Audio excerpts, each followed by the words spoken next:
నమస్కారం, welcome to జనం కోసం జర్నలిజం న్యూస్. హన్మకొండ జిల్లా సాయంపేట మండల వ్యాప్తంగా బుధవారం ఉదయం నుండి ఎడతెరపి లేకుండా వర్షం కురుస్తుంది.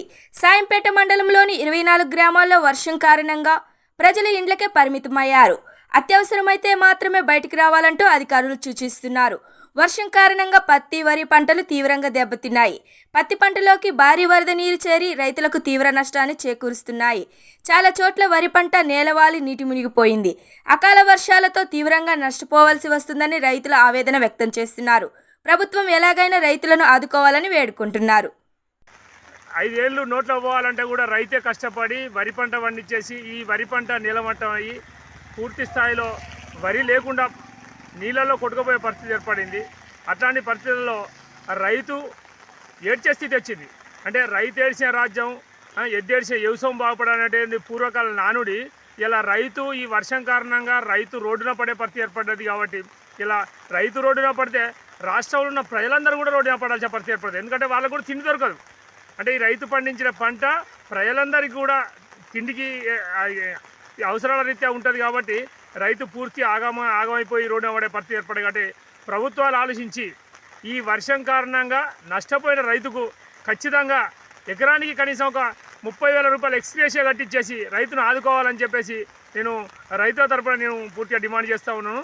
ఖచ్చితంగా ప్రభుత్వం ఏదైనా కూడా ఇలా ప్రభుత్వంలో ఉన్నటువంటి ఎమ్మెల్యేలు కావచ్చు, మంత్రులు కావచ్చు, రైతు కుటుంబాల నుంచి వచ్చే వాళ్ళే, రైతు కష్టం తెలిసిన వాళ్ళే, ఇలా ఆపోజిషన్ వాళ్ళు కావచ్చు, ప్రస్తుతం రాష్ట్ర ప్రభుత్వంలో ఉన్న వాళ్ళు కావచ్చు, ఇలా రైతు కుటుంబం నుంచి వచ్చేవాళ్ళు. కాబట్టి రైతుకయ్యే నష్టాన్ని ఎంతో కొంత మేరకు రైతుకయ్యే నష్టాన్ని భరించాలంటే చివరికి పెట్టుబడి సాయంగా అయినా కూడా కావాలంటే రైతుకు ఒక ఎకరానికి 35,000 రూపాయలు ఎక్స్రే ప్రకటించేసి రైతును ఆదుకోవాలని చెప్పేసి నేను పూర్తి స్థాయిలో డిమాండ్ చేస్తున్నాను.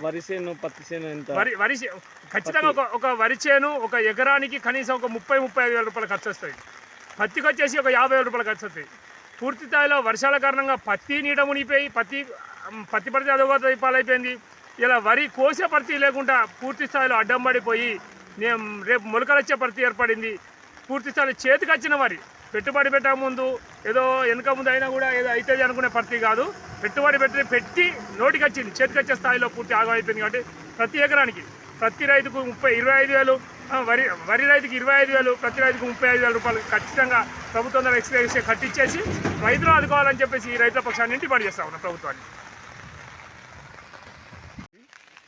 పత్తిపాక సాయంపేట మండలం రైతులు మొత్తం పత్తి చేనులన్నీ మొలకలు వచ్చి ఆగమైపోయి చెట్లన్నీ అడ్డం పడి అక్కే రాకుండా అయిపోయింది. ప్రతి ఒక్క రైతు దగ్గర కన్నీరు తప్ప ఏం లేదు. ఒక్కొక్కటి ఇళ్ళల్లో ఉండి చూస్తే మస్తు ఏడుతాను. పంట వరి పొలాలు మొత్తం అడ్డం పడ్డాయి, మొత్తం మొలకలు వస్తాయి.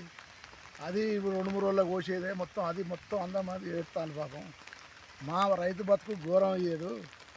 ఏం వచ్చింది లేదు, ఏం పోయింది లేదు. మొత్తం పెట్టుబడి అయింది. ఒక ఎకరానికి 25,000-30,000 పెట్టుబడి అయింది. ఇప్పుడు కోసే టైంకి వర్షాలు పడి ఆగం చెప్తాంది, మొత్తం మొలకలు వస్తున్నాయి. రైతు బతుకు ఘోరం. ఇంత అధ్వానం ఎన్నడూ కాలేదు, ఇంత వర్షాలు ఎప్పుడు చూడలేదు. ఇది కరెక్ట్ కాదు. ఈ రైతు గోసపుచ్చుకునే రోజులు వచ్చినాయా? ఓకే.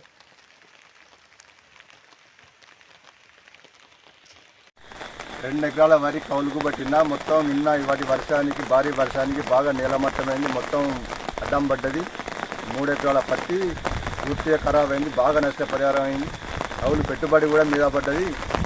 వెంటనే ప్రభుత్వం స్పందించాలని కోరుతున్నాం. ఓకేనా? అయిపోయినాయి, పత్తులు మొత్తం నాశనం అయిపోయి గవర్నమెంట్ మమ్మల్ని ఆదుకోవాలని కొంచెం అది చేస్తున్నాం. పత్తి చేలు మొత్తం ఖరాబ్ అయిపోయినాయి, మొత్తం పంటలను మొత్తం పత్తులని ఖరాబ్ అయిపోయినాయి, కాయలతో మురిగిపోయింది. కౌలు ఒక 4 ఎకరాలంతా కౌలు తీసుకున్నాం. 2 ఎకరాల పొలం వేసినాం, మొత్తం పొలం అంతా ఖరాబ్ అయిపోయింది. పత్తి కూడా మొత్తం నాశనం అయిపోయింది, పంట మొత్తం ఆగమైపోయింది. రైతులు కొంచెం గవర్నమెంట్ ఆదుకోవాలని చెప్పని అది చెప్తున్నాం. మన తెలంగాణ రాష్ట్రంలో కూడా అన్నదాతలను నట్టేయటం ముంచే పని పెట్టుకున్నట్టే అయిపోయింది ఈ సంవత్సరం. రైతులకు పత్తే కానీ వరి కానీ ఏం లేకుండా మొత్తం నిలవాలిపోయి అంతా రైతన్నను దిగాలుగా చేసి మొత్తం నట్టేయటం ముంచేసింది. అనుకోకుండా వచ్చిన ఈ మొంద తుఫాను వరి పంట మొత్తం నీట మునిగి చేతికొచ్చే టైంలో మొత్తం ఖరాబ్ చేసి నాశనం చేసి రైతును సర్వనాశనం చేయడానికే ఇబ్బంది చేసింది.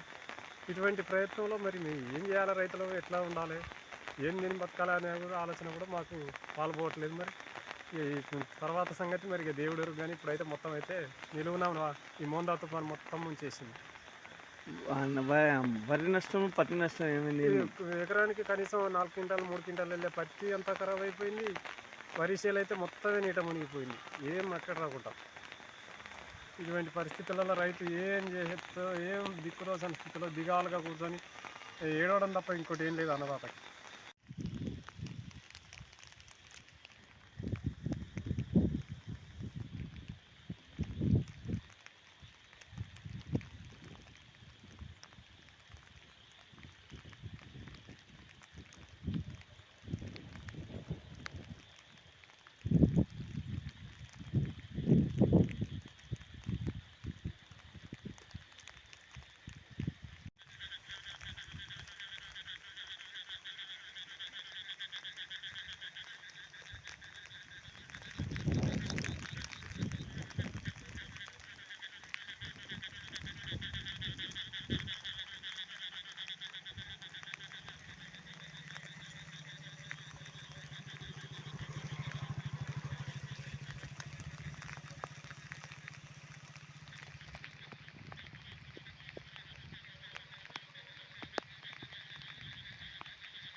వరిసేను అది పోయింది, మళ్ళీ పత్తి పట్టిన అది పోయింది. మీరు ఇప్పుడు ఏం చేయాలి? అప్పుడు 30 లక్షలు అప్పయింది. ఇప్పుడు నేను ఏం చేయాలి? మీరు రైతులకు ఏం సాయం చేస్తారో, మీరు ఏం చేస్తారో, మా బాధ ఏం అర్థం చేసుకుంటారో మీరు అని మా బాధలు మీకు చెప్తాను, మా మొర పెట్టుకొని చెప్తాను. మా బాధ మీకు, మా వరిసేను పోయింది, వానకు కొట్టుకుపోయింది, మొత్తం నీళ్ళు వచ్చిపోయింది, అడ్డం పడ్డది మొత్తం. ఇప్పుడు రేపు మాప కోసే వరి కూడా పత్తి చేను కూడా మన కాయ మొత్తం ముద్ద అయింది, మొత్తం నీళ్ళే ఉన్నాయి పత్తిలో. ఏం చేయాలి? మొత్తం నల్లబడ్డది. మీ గవర్నమెంట్ ఏం చేస్తుంది? మమ్మల్ని ఆదుకుంటుందా? మీరు ఏం చేస్తారో చెప్తాను. చెప్తాను. ప్రకాశం జిల్లా